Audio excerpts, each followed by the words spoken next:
Welcome to Placid News TV. Biafrans do not want to live in a country where the government has a policy to reintegrate and rehabilitate non-terrorists into the police, army, security forces, declares Dr. Ngozi Orabueze, Deputy Prime Minister, Biafran government in exile. Relax, watch this video. Don't forget to subscribe, comment, like, and share.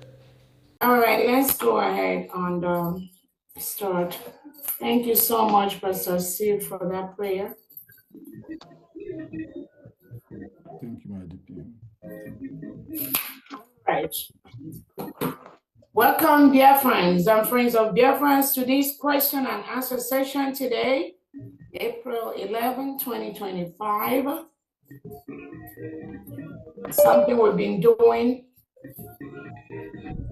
for the past couple of weeks. I think this should be like the third one in this administration to help us communicate with Biafrans and also to help us clarify issues as needed, and also to help us let our people know what we are doing and what we need to do. I want to use this opportunity to recognize our leader, Nnamdi Kanu, who is languishing today in Nigeria DSS dungeon for nothing.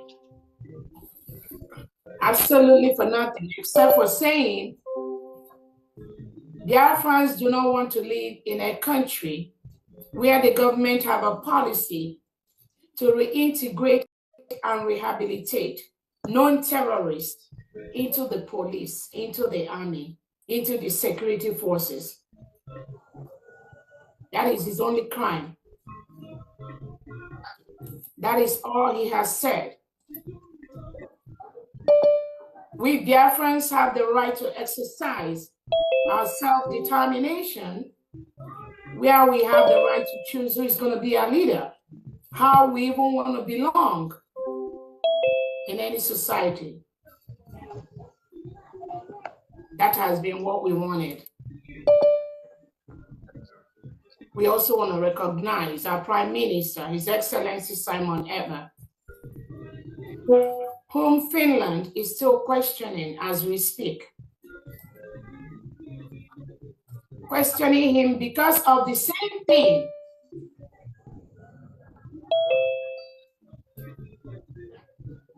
Not allowing our people to live in the same country where the government of the country reintegrates non-terrorists into the military, into the police, into the security arms,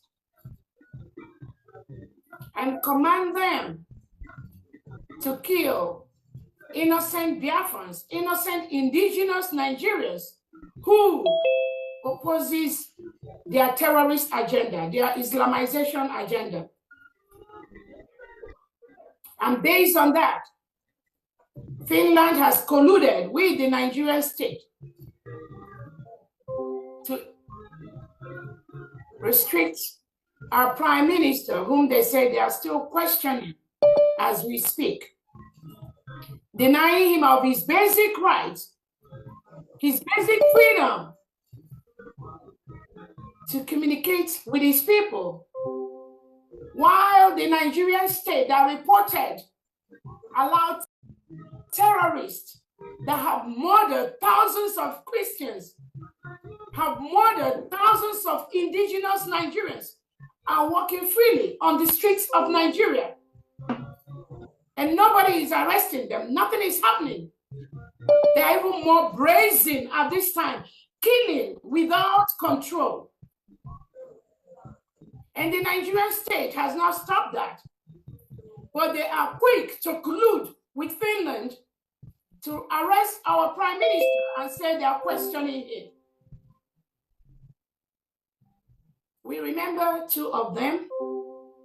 And I want to let the world know, every single Biafran today, and friends of Biafran that have gathered here today, we are doing exactly the same thing that our leader, Nnamdi Kanu, and our Prime Minister, Simon Ekpa, has done is doing, will be doing the same thing.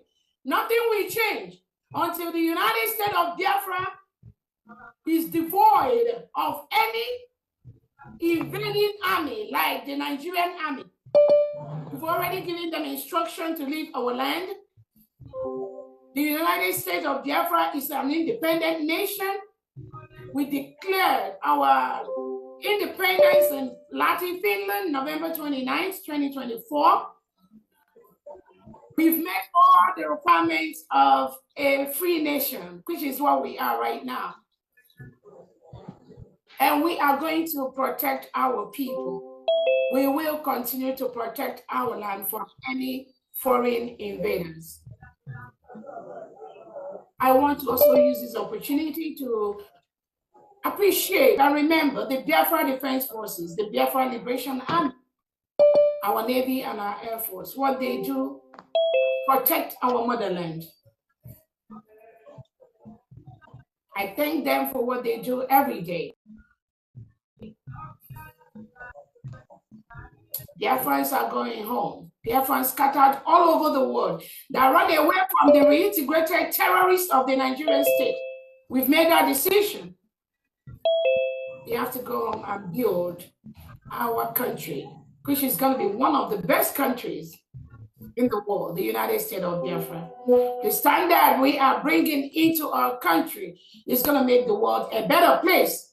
Unlike the Nigerian state now, where you have thousands of people being killed by the day, every day, and the government is not doing anything about that. Rather, they are flying, perambulating from one country to the other, looking for countries that will sign contracts with them to start milking the oil that come from our land, the mineral resources that come from the Biafra territory, which they've sold and sold even to second, third generations yet unborn. That is what they do. And I pity any country that wants to go into any bilateral or economic agreement with that entity called Nigeria. You're not going to lose your reputation. You're going to lose your money. You're going to lose everything you are going to put inside that entity, because the resources come from the Biafra territory, from our region, of which you will never get it, because we have decided we are going to use those resources to make life better for our people. It's a commitment. I want to use this opportunity to thank all the brigade secretaries, all the United States of Biafra secretaries and the cabinet members that are working day and night to make our nation the best in the world. I want to also use this opportunity to let them know that what they are doing is recognized. I thank all the 40 state governors and their executives. I thank all the commanders on ground doing the needful every day. I thank all the different ambassadors and liaisons working in different parts of the countries of the world. Thank you so much for what you do.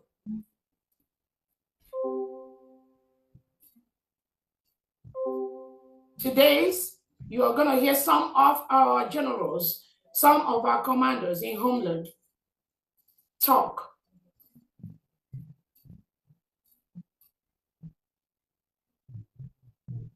We have given the Nigerian state the time to peacefully exit our land. That is what we expect them to do. That is what they must do, whether they like it or not.